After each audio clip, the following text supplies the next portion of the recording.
So we are covering mainly two topics today. First, we're going to have Rod from Insight Sourcing. He's going to be giving us an update on supplier diversity, what is happening in the US or North America a little bit. And secondly, as I mentioned before, we will have Emma from Yunus presenting the results of the survey that we ran as part of Buy Social Europe project. It's just the first set of insights because the survey will continue going. But I wanted to thank you very much for those of you who did take the time to respond to the survey. It will be extremely helpful for the project. And I think that overall, you will hear from Emma. I don't want to steal her thunder. How this will be allowing even you to develop yourself further as well on the topic.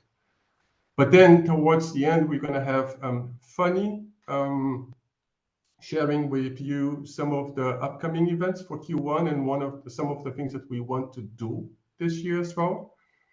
And on top of all of this, we want to start asking you some questions because we want, and the purpose of us doing this, running the chapter, is really to have procurement professionals putting things together, working on topics that are relevant for procurement professionals as well. So the more feedback that we get from you, the most content we can produce or we can get out and get for you in this chapter.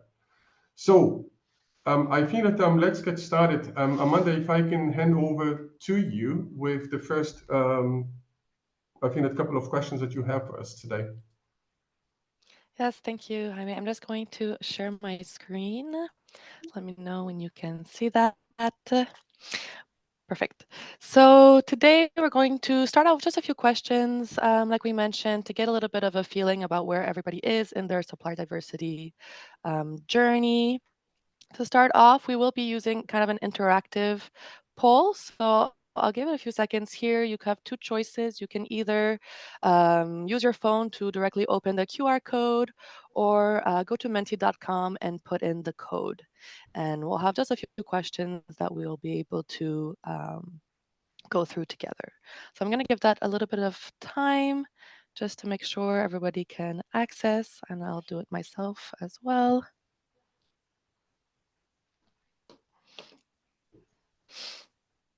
All right, I see we have some interactions.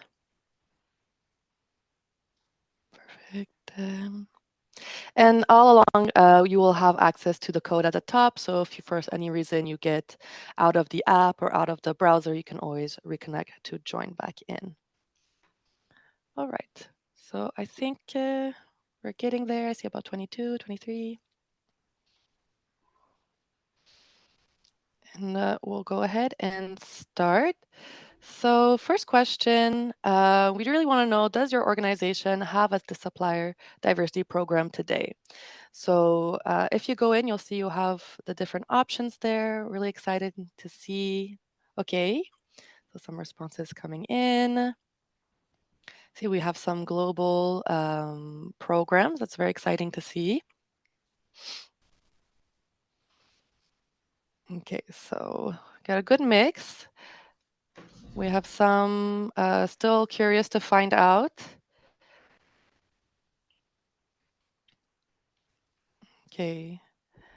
Okay, so it does seem that a few of us do have our programs and are seeing it in multiple countries. So that gives us a different perspective as well when we're looking into supplier diversity and what that means for us or for all of us.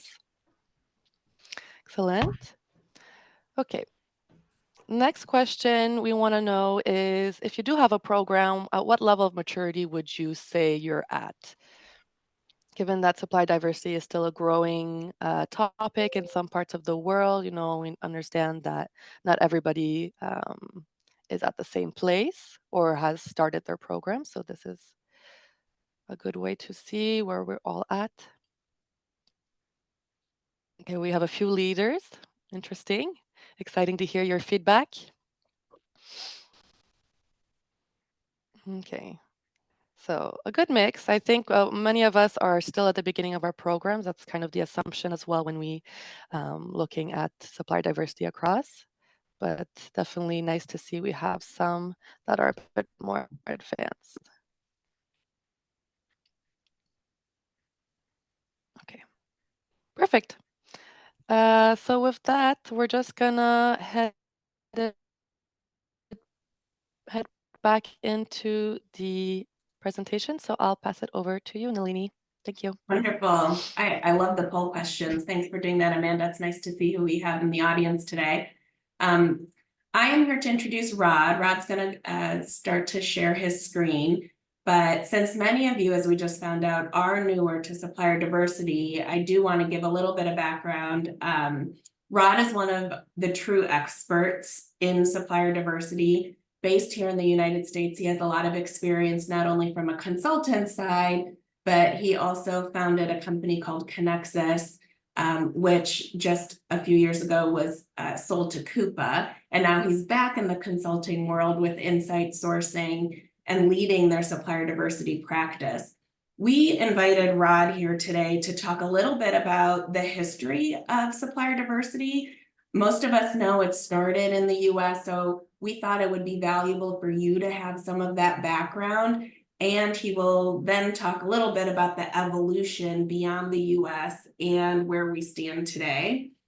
Rod, thank you so much for being here. We have about 25 minutes for this presentation. If you have questions, please use the chat, as Jaime said at the beginning, and we'll either answer on the fly if it's a quick one, or keep it till the end. And Rod will be with us for the duration of the meeting today, so hopefully we'll get to as many as we can. Thank you for being here, Rod. I hand it over to you. Yeah, thank you. Thanks, everyone, for having me, and good afternoon, good morning, wherever you happen to be in the world. But great to be here speaking on a topic that is near and dear to my heart. You know, as Nalini mentioned, probably, last 25 years in the procurement space, and the vast majority of that has been dedicated to helping to drive more inclusive supply chains around the world. And just to kind of provide, I'll jump right in and provide some context of supplier diversity programs and why they came about in the US. And I think, probably a good number of you would be familiar with the reasoning behind it, but, it's kind of nice to kind of step back and reflect on what got us here. And it was really born out of the Civil Rights Act of 1964 that, probably some of the unrest that we've witnessed in the past, several years, and from a racial, ethnic diversity perspective here in the US, obviously back during that time, there was definitely a feeling that there were exclusive practices that were preventing a significant portion of our population to succeed. And I think we can probably all agree that when the water level rises, right, all boats rise, right? So I think there became a realization that if we're locking out a growing sector of our population from economic opportunity, that's going to be bad for the economy. But if we could create more opportunity for everyone, an inclusive economy, then everyone's going to succeed from that. So really, in 1969 is when President Nixon signed the order that created the development of the Minority Business Development Agency. And so this drove a lot of compliance requirements downstream relative to the government spending with suppliers that were identified as diverse. And then you had some things that happened. 1978, the Small Business Act was revised to become more broad. So not only would it include ethnic minorities, but it would also include what would be considered, small and disadvantaged businesses.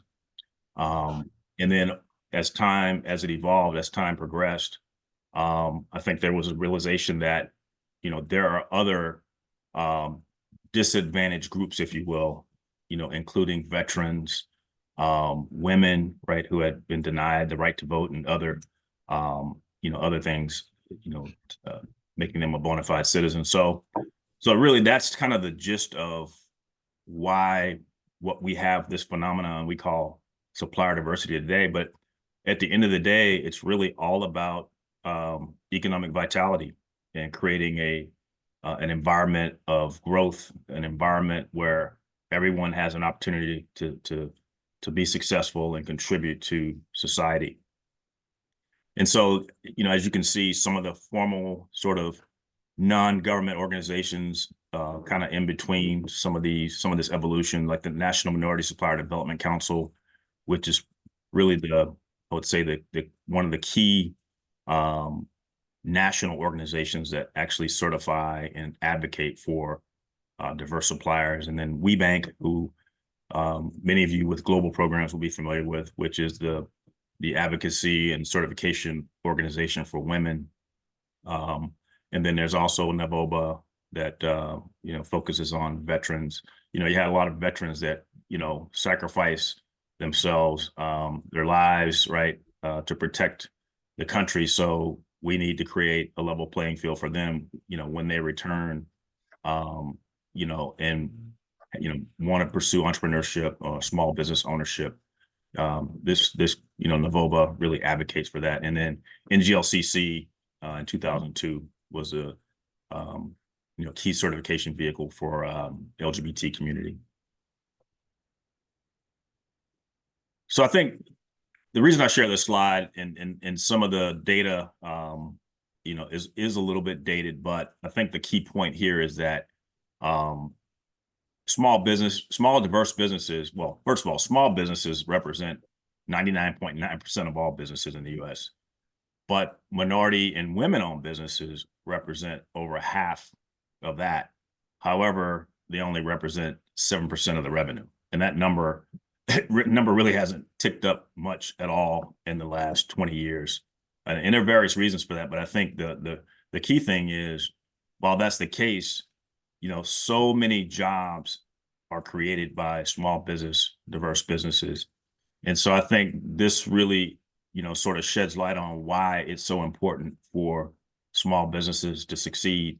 And this is just further, sort of, proves a point that, having these inclusive procurement programs are so important. And one of the things I've learned working across the globe on these programs is that not everyone, kind of uses the term supplier diversity. It's interesting to hear that today, but there's a lot of talk back and forth as to, is it inclusive supply chain? Is it supplier diversity? What should we call it? But I think at the end of the day, we all understand why it's important. So what we call it is really not as important as what actions need to be taken to make a difference, right? So I think that's the important thing, but it's just nice to kind of understand that there are some, nuances between, cross geographies. Sort of jumping into, definitions, right? In the U.S., and I'm sure, many of you are familiar with this, those with programs and who are experienced in this. Just wanted to kind of illustrate, and sort of follow the money, like where does the rubber hit the road, if you will. And so just wanted to illustrate, how companies in the U.S. really view supplier diversity as it relates to the dollar impact. And so we have the concept of tier one, which is monies that are spent that go directly from the company, say a P&G or a Nestle, to the diverse supplier. That's direct impact. But tier two is sort of the indirect impact. So that's the spending that flows down, to a non-minority supplier, for example. But then there is this, sort of following, tracing the path of those dollars to a diverse supplier that's a second level down in the supply chain. So that's kind of the concept of tier two. So when you hear companies talk about their diversity spend, oftentimes they are referring to their tier 1 and tier 2 impact. And some distinguish when goals are set. You know, sometimes the goals are set specifically, at least in the early phase. Hey, we're going to focus on tier 1, and then tier 2 we'll start to focus on that in phase 2. I am a firm believer that both are important.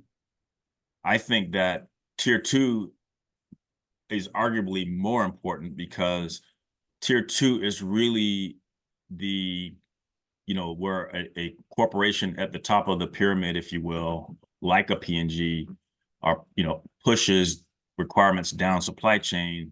And that's really where supplier diversity becomes pervasive, because if I'm a supplier to a Nestle, and Nestle is saying, and I'm a non-diverse supplier, Nestle is saying that, hey, we want you to spend, at least 20% of what we spend with you. We want to make sure that you're spending that down supply chain and having a community impact.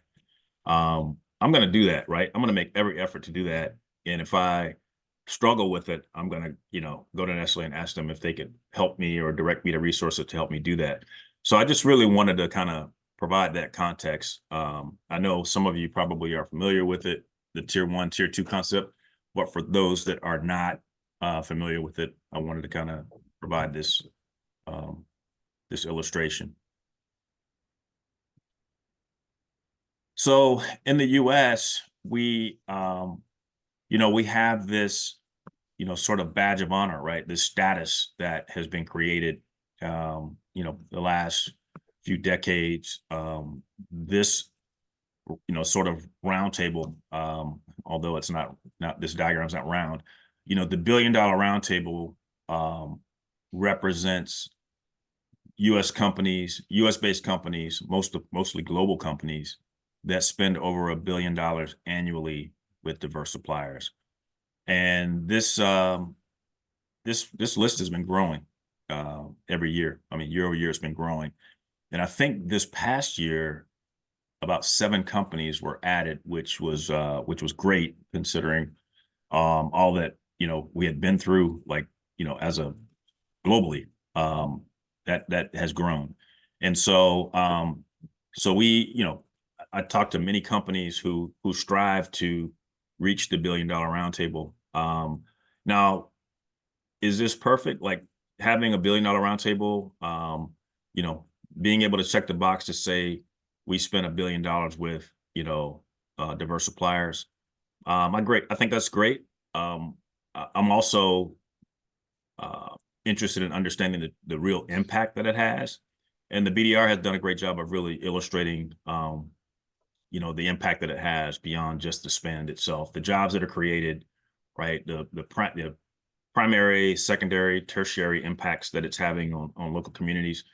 But I still think that there's some work to be done, because I've talked to some friends who are a part of the BDR, and there's a feeling that, hey, there's still a lot of work to do to spread more of the opportunity, because in a lot of cases you have a company that reaches the $1 billion roundtable, but it's because they're spending $1 billion with a small set of companies, right, that are diverse. So I think, again, that's why tier 2 is so very important.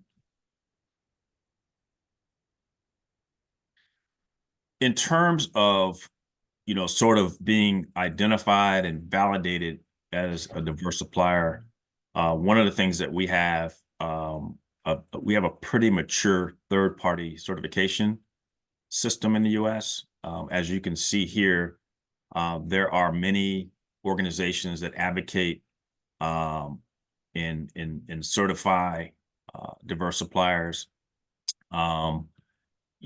There are, I presented on the previous slide, NMSDC, WeBank, Disability In for disabled. So you have your national organization, third-party organizations, but then you also have government organizations, federal, state, local, many local organizations that local government organizations that certify businesses as diverse or disadvantaged. And fortunately, more and more reciprocity is being exchanged between the government agencies and the non-government organizations that provide these certifications.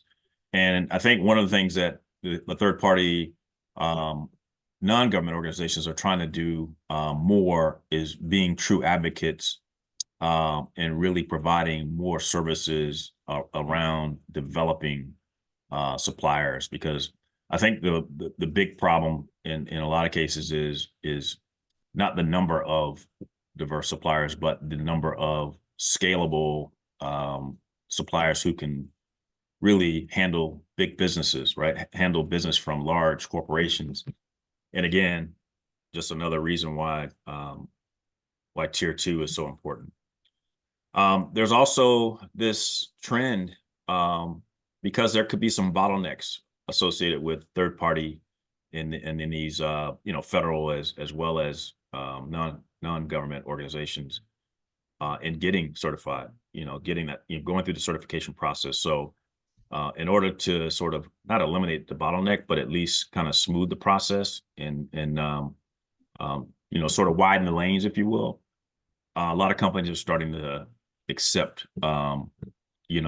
non-traditional third-party certifications from some of the organizations that you see on the right side of the page here, or at least on my right side of the page, your left, the supplier, self-certifications that are sort of guided by some of the vendors that provide, some of the data enrichment and spend tracking solutions on the market, like Tealbook, Supplier IO, Supplier Gateway, as well as Dun & Bradstreet.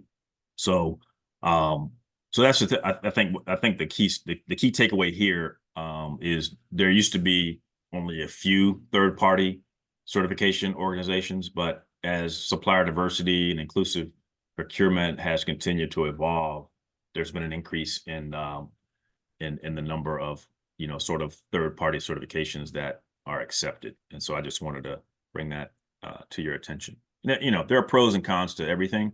So you just have to be mindful, and there's definitely discernment and judgment that has to be used, but there's a number of resources out in the market to reach out to. And, you being associated with an organization like this, you're going to have other, professionals, practitioners who can guide you to the appropriate resources.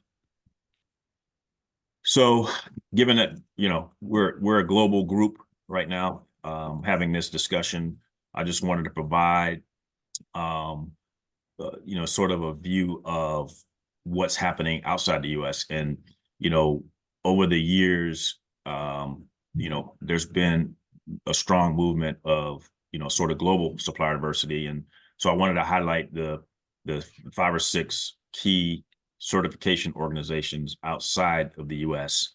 You have the, CAMSDC out of Canada, the MSD UK, which is very popular. We Connect International, which is organization for certifying women globally.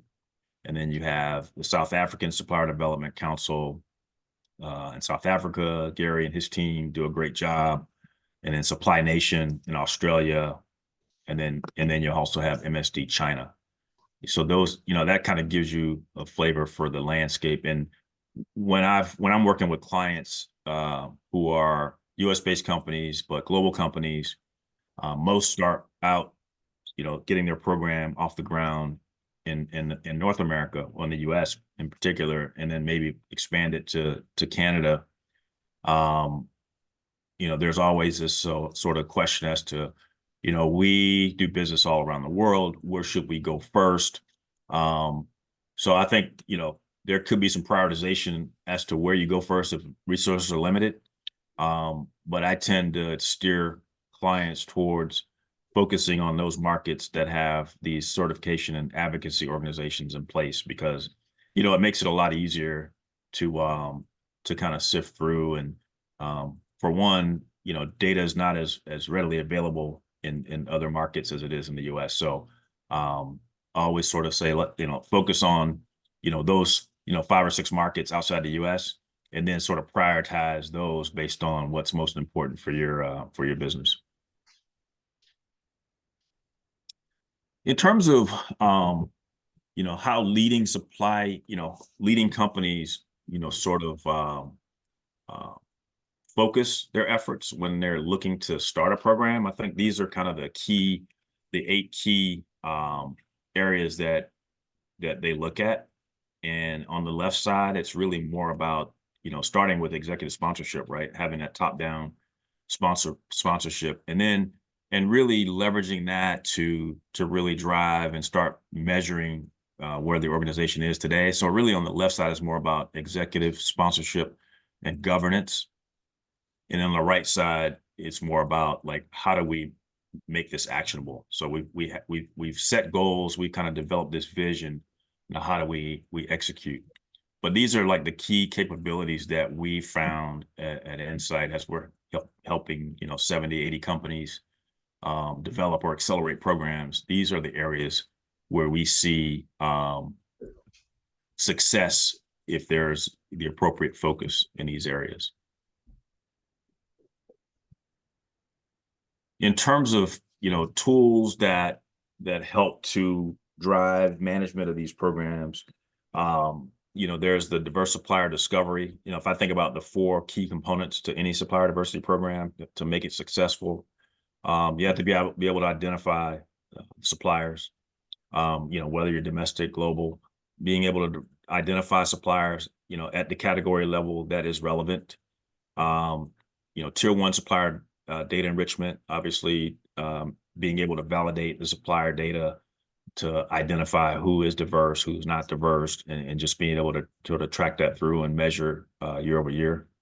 And then being able to aggregate, first of all, designate who your prime suppliers that you'll require to report through whatever platform you're using, to be able to track that tier 2. And then at the end of the day, being able to quantify the tier 1 and tier 2 impact.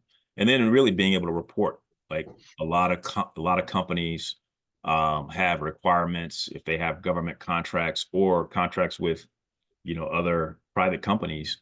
They're required to report on a monthly or quarterly basis their progress in this area. And the risk if compliance is not there, there's loss of revenue. So we see cases where revenue growth is dependent on having robust supplier diversity programs. So it's very important to have the right tools and infrastructure in place to really manage and drive success in a program. Here I just wanted to provide an example of what a dashboard may look like from a supplier diversity perspective. Obviously, you always have to start somewhere. You have to understand where you are. And then that enables you, understand where you are, and then also through benchmarking, data analysis, understanding where you can be based on availability of suppliers in the market. The one thing I will say is, there's no one size fits all. These are just, imaginary numbers, right? I think, what goals are set, really depends on your organization, what industry you're in. It could be driven by customer requirements. It could be driven by market requirements. I've worked with companies that said, hey, 30% of our revenue is generated by diverse suppliers. So we want to make sure we're spending at least, 30% with diverse vendors, right? So it really depends, and it really is very strategic. It's not just pick a number. I think there really is the programs that I see be most successful are really thoughtful around how they come up with targets. I also know companies that don't believe in targets, but some of them are the best performing because they focus more on the behaviors, right? They focus on making sure that diverse suppliers are invited to compete, in competitive bid processes, on a regular basis, right? And so oftentimes changing those behaviors become even more powerful than setting a goal. So I think I will wrap up there. I think I kind of wanted to make sure I got through all the material because I know we have limited time, but I'll definitely stick around, and if anyone has questions, I'm happy to answer those questions. But hopefully this gives you a flavor for the context, the historical context of supplier diversity in the U.S., all the way through to how companies are, particularly best-in-class companies, are measuring and in these programs and looking to expand and improve and continue to make it pervasive and continue to drive economic impact. So with that, I'll say I'll hand it over to the next person. Awesome. Thanks, Yep. Rod. Really appreciate it. And we'll come back. I know I'm asked a question that Rod actually just touched on about KPIs other than spend. So we'll come back to that if we have time at the end. It's a great question. But Jaime, I'll pass it on to you. Yeah, no, thank you. And Rod, I mean, you said so many things that completely resonate with my thinking, or with even some of the challenges I think that we face at Zurich. And also, I think that I'm moving into the next topic. A few things that I made notes, and I have one or two questions for you towards the end, but the importance of having scalable suppliers, it's super important. We know that. Tier 2, it's amazing. We always tend to think that we have to buy directly, but embedding diverse suppliers in the supply chain, the possibilities that open up, it's phenomenal. But I think that the main thing, and how I would like to probably hand over to Emma in a minute, you said at the very beginning, how we call it, it doesn't matter, something like this. Yep. And, and this is one thing that we have discussed a lot in one of our internal sessions here in the chapter. Our main goal is to really drive social impact. Whether you do it in one way or another way, it really doesn't matter. Yeah, so it's where I think that people usually try to polarize, right? To have, we have to do this or we have to do that. No, you can do both with that same goal in mind. So I would like to hand over to Emma so that she can give us an update overall, I think, that in the Buy Social Europe program, but specifically on the survey that we ran, or we are running actually, with mainstream enterprises, so with corporates, so that the program can understand what are the needs from a corporate point of view and then apply this in the project. So I hope that everybody can see my screen again. And Emma, over to you, please. Thank you so much, Jaime. Hello, everyone. Super happy to be here with you today. And indeed, I will give you some glance of the project Buy Social Europe B2B, and especially on the survey that some of you probably answered. But first, let me explain a bit what the project is about. If you can move to the next slide, please. Yes. So some of you might already be familiar with the concept of social enterprises. So now we're not talking anymore about diverse suppliers, but we're looking at social suppliers. So social enterprises, for those who never heard of it, it's a company which is 100% dedicated to addressing a social or an environmental problem. And the profits are mainly reinvested towards this objective. So today we see an increasing number of social enterprises in Europe. And on the other side, as we heard in the first presentation as well, so we see an increasing need for organizations to generate impact in their day-to-day operations. And there is one way they can do so, which is called social procurement. And again, I want to agree with the fact that the name is not the most important thing, because I think that most of you here know more the term sustainable procurement. But what is important here is that it's procurement where companies buy goods and services from enterprises and thus create a positive impact. So from social enterprises, that's how we call them. And there was an initiative initiated last year, actually. It was launched in May, and it's called Buy Social Europe B2B. And the purpose of it is to accelerate social procurement in Europe. It's a project that is co-founded by the European Union and SAP. And it's actually being led by a consortium of 23 partners, which are spread around Europe. So the main goal, as I said, of this project is to accelerate social procurement, therefore to increase really the trade partnerships between so what we call social enterprise and what we call within this project a mainstream enterprise.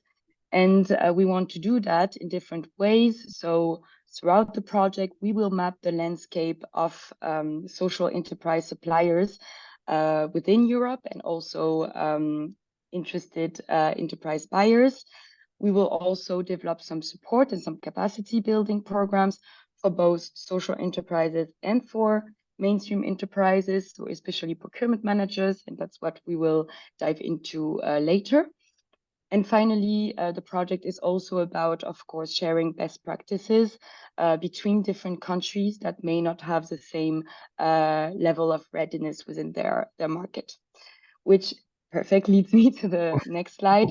So you can see here all the participants within this project. So we are a lot that are spread around Europe.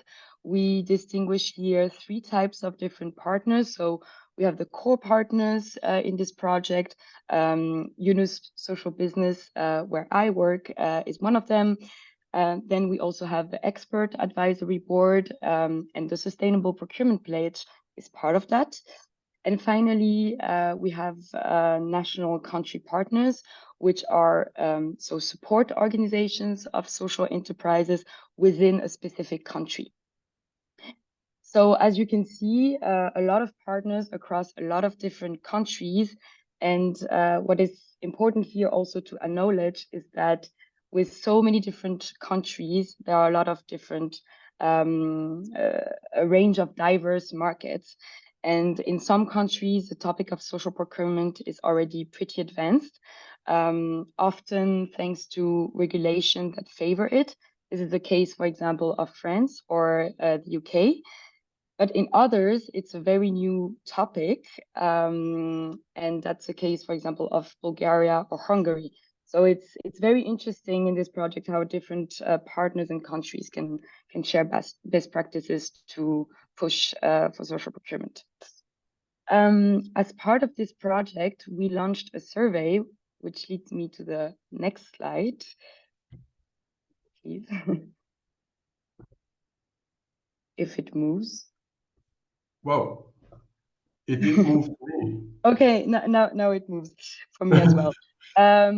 So some of you heard of it, some of you also answered it, and thank you for that. We launched a survey last December towards you, so towards corporate managers and especially procurement managers. And by the way, this survey is still open. So for the ones who didn't have time yet to answer it, please do so. We will drop a link of the survey in the chat. And for those who already did, so that's great. And we already analyzed the first results.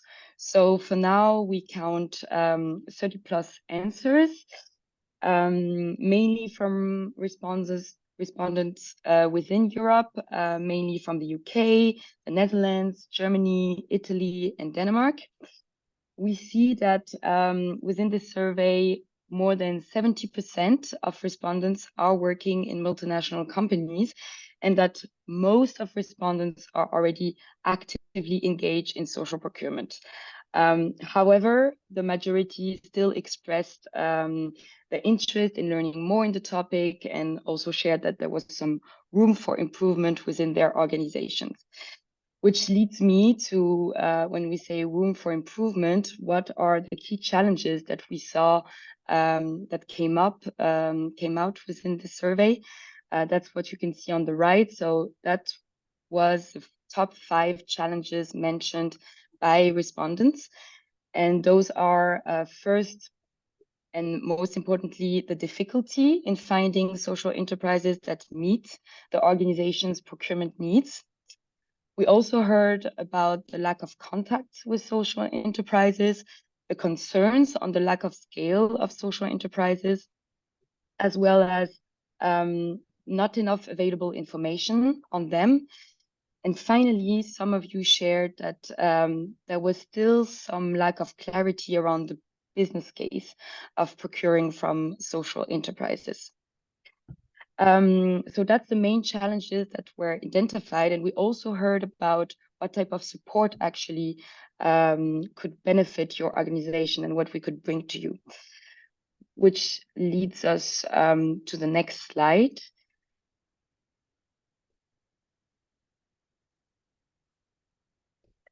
Thank you so much. My internet is slow, sorry. No problem, thanks. So now it's a bit in between, but I guess maybe it's just for me.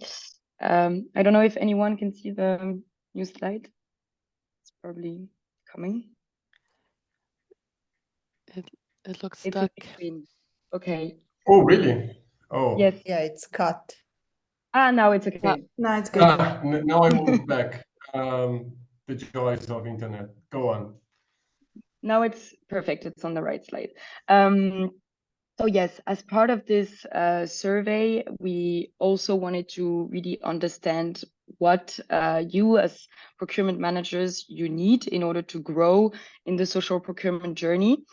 And when asking you this question, here's what came out. So we heard that it's important to increase the visibility and access to social enterprises. It's also important to improve the understanding of what is a social enterprise actually. Then there was also the idea of accessing matchmaking opportunities where it's actually possible to meet these social enterprises. Also, what could benefit some organizations is to learn from peers that are also doing it. And finally, to grow current partnerships with social enterprises, but not only, also with support organizations, so who have the network of social enterprises in their country. We also asked in the survey to share some open ideas of support or tools that might help you. And here's what respondents shared. So first, we heard a couple of times the need for a database of social and diverse, actually some mentioned diverse, that's where the two topics join, I guess, suppliers. Then also how it would be interesting to hear about success stories, also to hear from experienced panelists through webinars, for example, or to get access to some resources and tools that help to understand better social enterprises. Another idea that came out was to learn from peers. So again, to also, on the other side, help the social enterprises to become trade ready and to be ready to talk the same language as the buyer through accelerators, for example. And finally, we also heard about having some digital or physical pitches from social entrepreneurs and allow these social enterprises to get certified. So it's easier for the buyer to know who's a social enterprise or not. So based on all these needs and insights that you shared with us, we want to offer some formats of support that might help here, which leads me to the second slide, please. Perfect. So here's what you can expect from us. Those are different support formats that are both adapted to the managers who are not at all experienced with social procurement yet and just want to learn more about it or want to get started, but also for those who have some experience already and want to get to scale their efforts towards it. So first of all, we would like to give you the chance to get connected with the support organization in your country, especially if you're looking for social suppliers within a specific country. This support organization has the network and will be able to match you with the relevant suppliers. Then for those who are starting with social procurement or who are just interested and never heard of it and are super curious in learning more, we will provide some training sessions on the topic. And for the other ones who may be more advanced, we think it's really interesting to get matched with a mentor and to have some peer-to-peer learning with someone from another organization who has more experience already in social procurement and can share best practices. And finally, so as we heard in the survey that success stories are very helpful and inspiring, we also offer to share 40 case studies with you throughout the year so that you can learn more about concrete examples in different countries across Europe about trade partnerships between a social enterprise and a mainstream enterprise. So if you're interested, join us by registering here, and we will share a link in the chat as you cannot click on the slide. So thank you very much. And now I will leave the floor for anyone who might have questions on that. Thank you.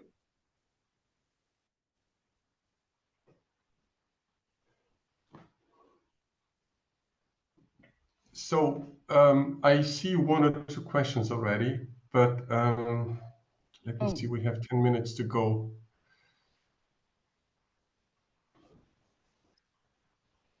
I let you manage. So there was a question about Telos.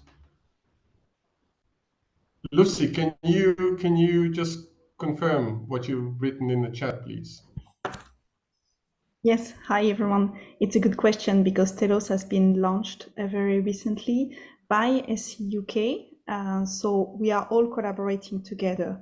The idea is that we acknowledge that if you are a European-based company and you have operations across Europe, you're going to work with, you have an organization in Germany, you have an organization in the UK, one in France, etc. So we have so many organizations across Europe that we wanted to all together work as a consortium to align on what we're doing and trying to help more corporate managers to get to know the topic of social procurement because it's such a new topic. Therefore, Telos, to answer your question, Telos is one of the, even if it's part of SUK and they are in the consortium under the name of SUK, Telos is working with us. It's one of the consortium members. Thank you, Lucy.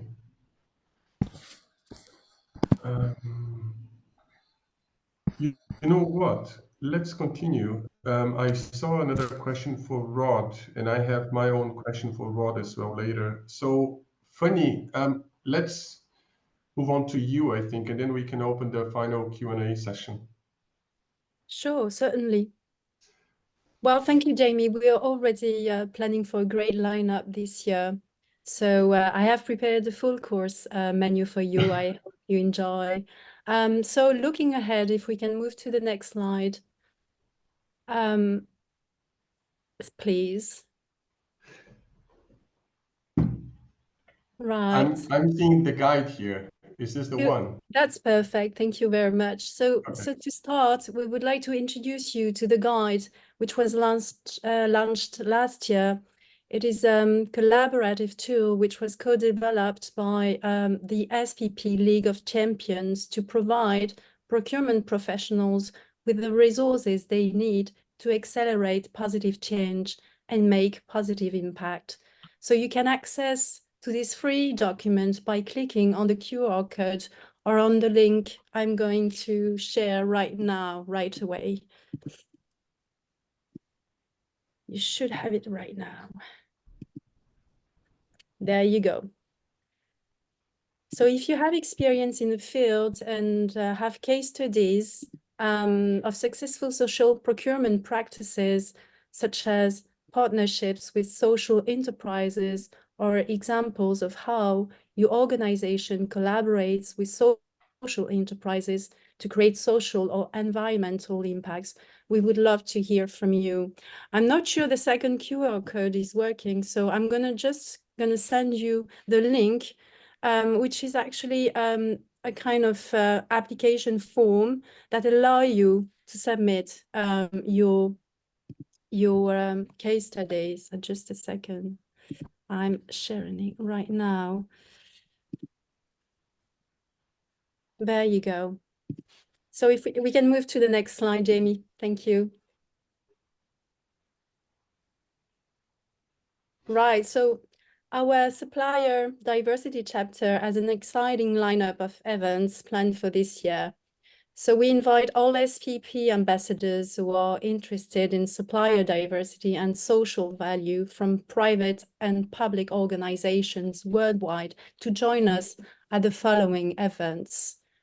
Next month, we are planning to organize a 90-minute session featuring discussion from various organizations on social procurement challenges and transformations.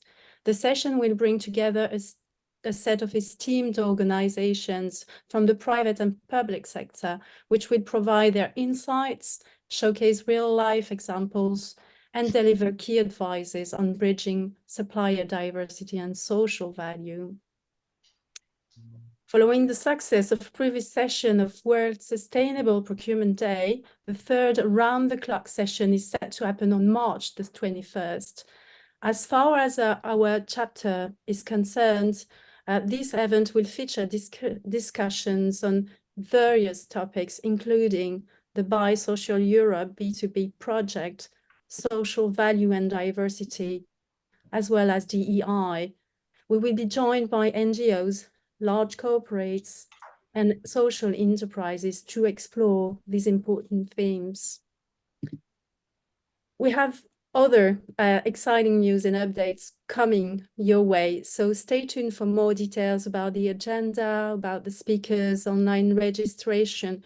We warmly welcome you to join our LinkedIn group, which can be done by pointing your camera at the QR code, or you can go directly to our LinkedIn website, which I'm sharing right now.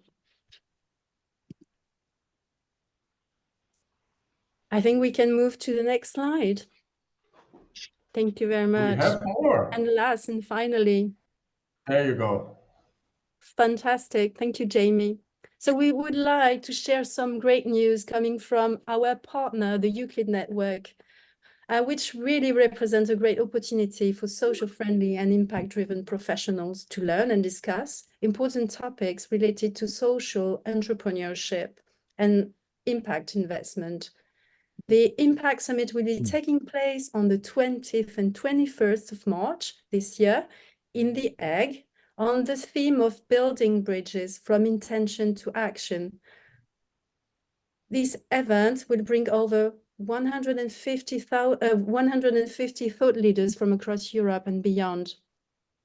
It will feature workshops on various topics, including social entrepreneurial ecosystem development, social procurement, access to finance and impact investment, non-financial support and capacity building, and impact management and measurement.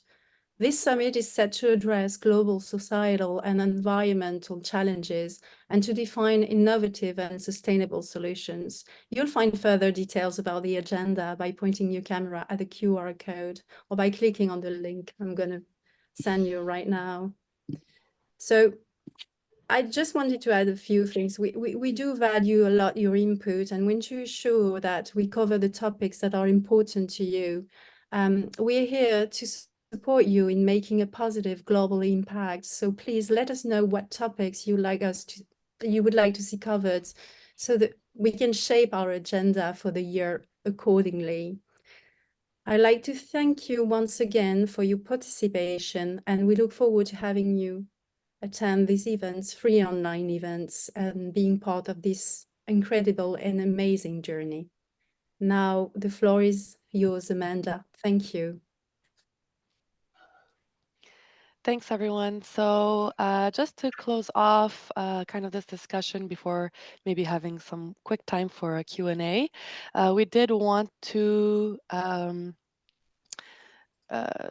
finish off in getting your perspective on a few points. So I'm going to share my screen again. We're going to jump back into the Menti app real quick. So I'll share so you can get back into the app so we can have this final little discussion. Let me know. I'll give it a few minutes, a few seconds. I mean, sorry, for everybody to get back in.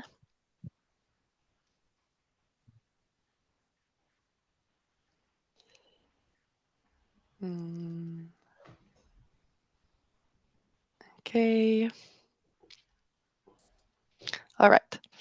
So the first thing we wanted to know, now that we've had this discussion, we've gone around a little bit the topic of supplier diversity and social procurement. What is it that you think of when you think about supplier diversity? So here, feel free to just send through a word or any topic that comes to mind when you're thinking about supplier diversity.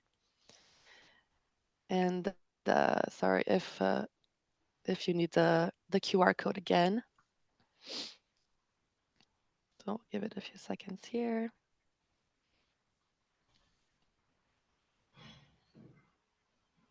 Oh, there we go. All right, so we see inclusion is a big one. Definitely talking about inclusive procurement, as we were mentioning earlier. Opportunity, equity, economic impact. All right. Global sourcing, resilience, collaboration, all important in the theme of creating that social impact.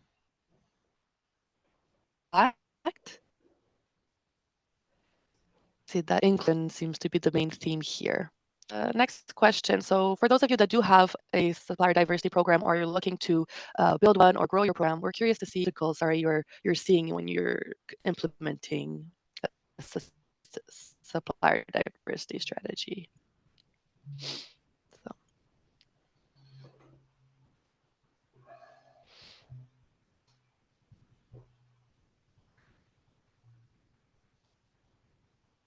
Okay.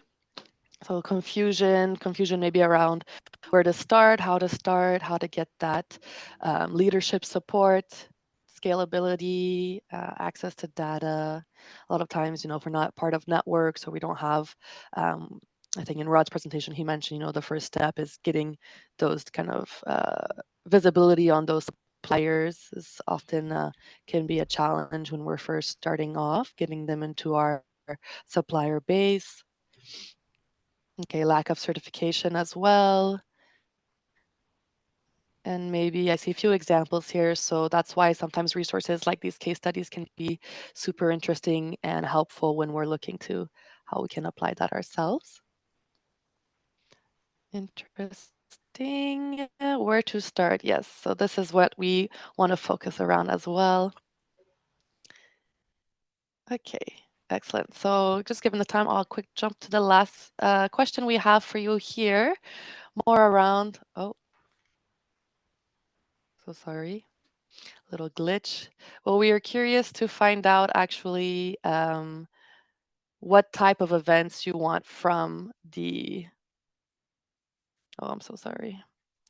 Okay, well, maybe we'll just do this part in the chat since my presentation has seemed to glitch just at the last moment here. But we want to know what type of events you want to see from the SPP moving forward. So perhaps if you can just send that in the chat.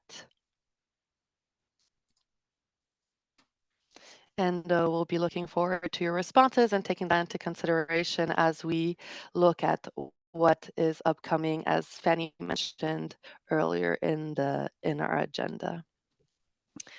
So on my end, that'll be it. Sorry for that. Yeah, Amanda, no, thank you so much. I appreciate it. We are running over time now, and we are starting to lose people as well, which is completely understandable.